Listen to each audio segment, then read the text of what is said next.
좋아요, 구독. 자, 그러면 우리 전문가님의 23년 노하우가 켜켜이 들어가 있는 기법에 대해서 알아볼 차례가 됐습니다. 바로 전문가님 불러보도록 할게요. 전문가님, 박스터 기법 그리고 카이맨 기법이 있잖아요. 오늘은 좀 박스터에 조금 더 초점을 맞춰서 설명해 주시는 건가요? 네. 알겠습니다. 부탁드리도록 할게요. 네. 박스터 기법을 좀 설명드리기 이전에 제가 주식 경력만 23년 됐습니다. 그리고 산전수전 다 겪다가 여기까지 왔고 종목 추천 2달 정도 됐는데 적중률 보시면 아시죠? 대부분 박스터 기법으로 제가 적중을 시켰어요. 카이맨 기법을 여러분들께 방송에서 드릴 수도 있지만 너무 빠르기 때문에 뭐 수익도 빠르게 나는데 대응이 안 될 수가 있어요. 함께 하시는 분들은 그렇게 대응 때문에 이제 수익도 잘 나고 계시는데 그래서 여러분들은 박스터 기법만 익히셔도 이게 꿈이 아닌 이제 드림카를 타실 수 있다라는 걸 좀 말씀을 좀 드리는 거고 이런 차도 이제 꿈이 아니라 한번 좀 타보셔야죠. 저랑 같이 실제로 제 회원 이제 저와 함께 하시는 분들 중에서 중소형 차에서 이렇게 대형차로 바꾸신 실제 사례가 있었어요. 그래서 여러분들도 저하고 함께 하셔서 주인공이 좀 되시면 좀 좋을 것 같고 그리고 지금 이제 장이 워낙 안 좋아서 나중에 장 좋을 때 나는 좀 배워보지 하실 수도 있는데 막상 장 좋을 때 배우고 나면 늦습니다. 그래서 지금 장 안 좋을 때 저와 함께 배우시고 장 좋을 때 이렇게 수익이 나는구나라는 걸 좀 깨닫고 계좌도 좀 뿌듯하고 뭐 수익 잘 나면 저한테 밥 한번 사실 수도 있잖아요. 예, 그러면 좀 좋을 것 같아요. 자, 박스터 기법 제가 이제 좀 설명을 좀 드리고 월요일에는 박스터 기법을 좀 설명을 좀 중점적으로 드리고 있고요. 예, 그리고 화요일 날은 카이맨 기법을 좀 중점적으로 좀 드리고 있습니다. 그래서 오늘 박스터 기법을 천천히 좀 알려드리는 시간을 좀 가져보고 남으면 카이맨 기법을 좀 하고 안 남으면 박스터 기법을 좀 자세히 알아볼게요. 자, 보시면 주황색 선하고 제가 검정색 선을 이제 기준선으로 좀 만들어 놨습니다. 그래서 주황색 선이 아래에 있는데 갑자기 이렇게 올라옵니다. 그러면 이때 뭐 지지된다고 매수하고가 아니라 이때부터 관심을 가지시면 되는 거고요. 검정색 라인은 좀 안전장치로 좀 만들어 놨어요. 그래서 검정색 라인이 같이 올라올 수도 있고 뒤늦게 올라올 수도 있는데 검정색 라인까지 뒤늦게 올라오면 그때부터 관심을 가지시면 됩니다. 그리고 방송에서 추천주 모두 박스터 라인 안에서 제가 추천을 드렸기 때문에 기준을 잡는데 굉장히 좀 좋다라는 걸 좀 말씀을 좀 드리는 거고요. 그래서 주황색 라인하고 검정색 라인하고 함께 올라오든 뒤늦게 검정색 라인이 올라오든 둘 다 올라온 뒤부터 관심을 가지셔야 되고 서두를 필요는 없습니다. 다만 좋은 종목들은 이 라인이 올라오고 타점이 안 나오고 가는 경우가 많이 있어요. 많이 있는데 여러분들은 타점이 나온 다음에 하시면 되고 럭키 타점, 해피 타점 제가 만들어 드렸고 함께 하시는 분들 이거 자료 다 받아가실 수 있습니다. 그래서 이 타점이 나온 다음부터 관심을 갖고 타점 나온 다음에 거래량이 터지면서 이 라인 위로 올라가는 경우가 있고요. 아니면 거래량이 안 터지고 이 라인 위로 올라가는 경우도 있어요. 두 가지 패턴이 있는데 근데 여기 제가 2달 정도 방송을 하면서 적중률 아까 탑10 이제 보셨다시피 적중률이 상당히 높잖아요. 높을 이유가 여러분들이 시장에 관심주하고 주도주를 잘 찾아낼 수 있는 눈을 이제 기르셔야 됩니다. 근데 이게 처음부터 쉽지는 않을 거예요. 저 전문가는 적중률이 높은데 똑같은 박스터 라인인데 왜 나는 적중을 안 하지 하실 수도 있는데 그건 여러분들이 차트를 좀 못 읽거나 아니면 시장의 주도주가 아닌 경우인 종목에서 소외된 종목에서 그리고 일정이 없는 종목에서 찾아냈기 때문에 똑같은 라인이라도 좀 다를 수가 있어요. 그래서 지속적으로 제가 이제 함께 하시는 분들은 제가 이런 피드백을 좀 드리고 있으니까 함께 하시면 좀 좋을 것 같고요. 그래서 실전 사례를 좀 보도록 할게요. 자, 실전 사례를 좀 가져왔고요. 신성 데이터테크 보시면 라인이 이제 주황색 라인이 올라왔고요. 네, 검정색 라인이 올라오죠. 뒤늦게. 예, 뒤늦게 올라옵니다. 예, 그리고 여기 보시면 타점이 이렇게 나오고요.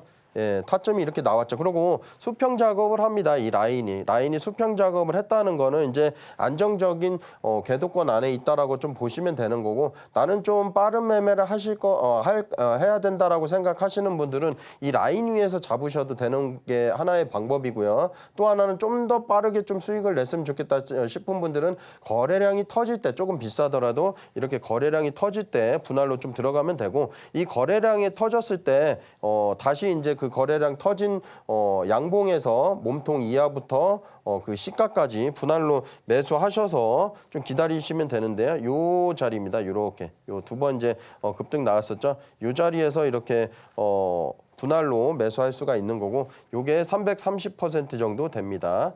예, 초전도체 대장주였었죠. 초전도체 대장주였는데 이렇게 330% 정도가 급등한 사례였는데, 우리가 단타 매매를 하던 수익 매매를 하던 수익을 낼 때는 이렇게 우상향하는 그런 구간에서 매매를 해야 되는 거지, 떨어지는 구간에서 하시면 안 되고, 떨어지는 종목들도 아까 이제 제가 짝대기 긋는 법도 한번 좀 봤었죠. 그래서 근거 있는 짝대기를 그어보고 더 이상 거래량이 이제 더 이제 늘어나지 않으면서 계속 줄어들면서 횡보를 한다던가, 아니면 전저점에서 2차 바닥이 나왔다던가, 계속 꼬리를 단다던가, 박스 라인 위에 있으면서 그런 모습을 보이는 종목들을 찾아서 이렇게 공략하시면 저처럼 적중률이 높을 수밖에 없다. 그리고 이런 이제 스윙 종목 같은 경우는 여러 가지를 좀 봐야 되는데, 재료는 필수겠죠. 그래서 일정이 남아 있거나 재료가 있는지를 좀 봐야 되는데요. 초전도체 대장주였기 때문에 할 수가 있었고,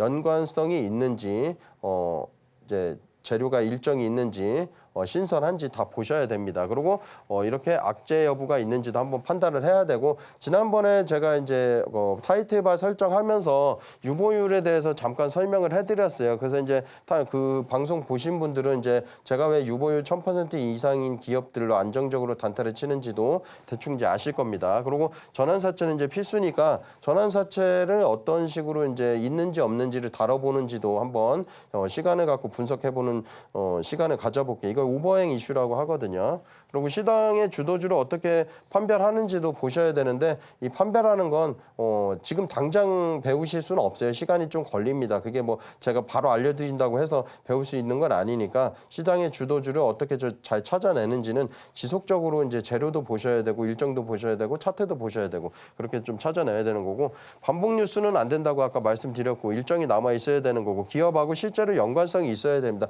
뭐 예를 들어 그 기업 대표가 과거에 교수였는데 예를 들어 반도체를 공부했던 교수인데 뭐 예를 들어서 이제 다른 거를 이제 연구를 했다. 그럼 이건 말이 안 되잖아요. 연관성이 없는 겁니다. 그래서 연관성 있는 기업들을 찾아야 되고, 재료가 연관성이 분명히 있어야 된다. 그리고 실제 3월 중에 실험 결과 발표 예정이 있었어요. 예, 그래서 주가가 올라갔었다. 그리고 보시면 오늘 이제 재료를 좀 이제 천천히 뜯어 보면 지분 53% 정도 되죠.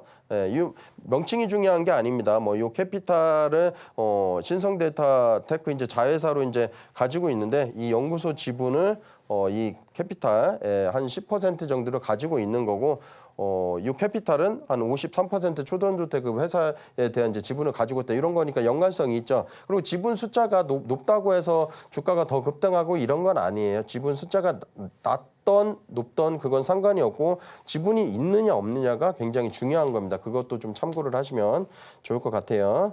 자, 그리고 파워로직스는 이제 이등주 따라잡기를 한번 했던 건데요. 여러분들도 실전에서 매매를 할 때 이등주 따라잡기도 고수분들 잘 수익 내잖아요. 여러분들도 이등주 따라잡기를 알고는 계셔야 됩니다. 왜냐하면 첫 번째가 거래 대금이 안 터지면서 1등주가 점상을 가거나 아니면 빠르게 상한가를 아침 뭐 9시 30분 이내로 가게 되면 잡을 수가 없어요. 실제로 뭐 좋은 재료라고 하더라도 잡을 수가 없습니다. 거래 대금이 어느 정도 터질 때는 잡을 수 있겠지만 못 잡아요. 그럴 때는 내가 2등주를 공략한다, 이런 마인드로 이제 하셔야 되는 거고, 이런 사례를 가져온 것도 2등주를 공략했었던 이제 경험이 있어야지 이제 2등주를 공략할 수가 있기 때문에. 근데 가장 좋은 거는 1등주를 공략하는 게 좋은 거고, 1등주가 아까 말씀드린 대로 9시 30분 이내에 빠르게 상한가를 갖고 좋은 뉴스로 급등을 했을 때는 부득이하게 2등주를 좀 잡으시면 됩니다. 그리고 테마는 제가 말씀드렸다시피 3개 이상의 테마가 형성을 할 때 테마로 보시면 되고, 2개까지는 안 된다고 한다고 말씀드렸죠. 그러면 만약 두 종목이다 그러면 가급적이면 이등주도 매매 안 하는 원칙을 가지고 매매 안 하시면 좀 좋을 것 같고, 여기 보시면 이제 라인이 이제 수평 작업을 했잖아요. 예, 수평 작업을 하고 여기 신기하게도 타점이 나왔습니다. 타점에서 3분의 1 정도 30% 분할 매수 가능하고요. 예를 들어 가지고 이 라인 위에서 이제 크게 안 빠질 때 2차 매수가 가능하죠. 불탁이죠. 그러니까 특별하게 이 화살표 나왔던 타점까지 떨어지지 않으면은 이미 수익권이에요. 왜냐면 2차 매수 때는 떨어졌을 때 매수가 아니라 올라갔을 때 매수를 한 거니까. 3차 매수는 거래량이 늘어났고 이런 양봉이 뜨고 상한가를 갔었는데 이때 매수를 하는 방법이 3차 매수입니다. 이제 스윙 이제 정석인데 이렇게 하면 이미 수익인 거거든요. 그렇게 하고서 요 시가를 크게 안 깨는 이상은, 이 양봉에서 시가를 안 깨는 이상은, 예, 여기 양봉도 나왔고 여기 양봉 나왔죠. 예, 그렇게 보시면 되는데 요 양봉에서 제가 이제 좀 빠르게 매매하실 분들은 거래량 터질 때부터 요 양봉의 이제 몸통부터 요 시가에서 매수를 하라고 했잖아요. 예, 요때 이렇게 매수를 하시면 이렇게 급등을 했으니까 예, 이런 식으로 매수를 전략을 짜가시면 됩니다. 자, 파워로직스는 2등주인데요.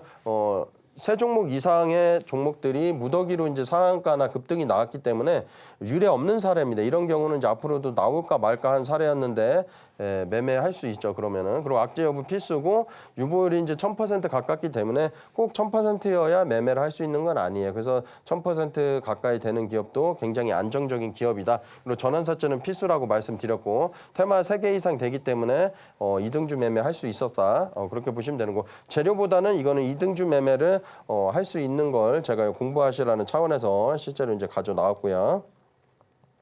자, 인상가입니다. 인상가 보시면 뭐 급하게 매수 안 하셔도 돼요. 뭐 여러분들도 이제 이 라인을 이제 가져가시면 어떤 전문가가 뭐 인상가를 그 전에 이제 이때쯤 추천을 하고서 급등을 하더라도 매수 안 하면 됩니다. 왜냐하면 이 라인이 위로 올라오지도 않았는데 누가 추천을 한다? 안 잡으면 돼요. 예, 그리고 검정색 라인도 이제 올라왔죠. 예, 겹치니까 이제 주황색 라인으로 보이는데 이때 이제 수평 작업을 다시 합니다. 근데 빨간색 타점이 나왔죠. 이때부터 관심을 가지셔도 된다라는 겁니다. 사실은 이 화살표 나왔을 때쯤이면 여기서 산 사람, 여기서 산 사람, 여기서 산 사람들은 다 손절하는 경우가 좀 많이 있습니다. 예, 그래서 이렇게 올라갔다라는 거 보시면 되고, 오늘 좀 천천히 하다 보니까 시간 관계상 좀 많은 이제 좀 다뤄보니까 좀 시간이 좀 없는데 요거는 이제 함께 하시는 분들 이제 공부방 들어오시면은 제가 요거 나머지 부분 좀 다 천천히 설명을 좀 드리도록 하겠습니다. 지금 바로 구독을 눌러보세요. 실시간 경제 뉴스, 투자 전문가들의 다양한 시황과 정확한 분석, 또 알찬 투자 정보까지 신뢰할 수 있는 저희 서울경제TV와 함께하세요.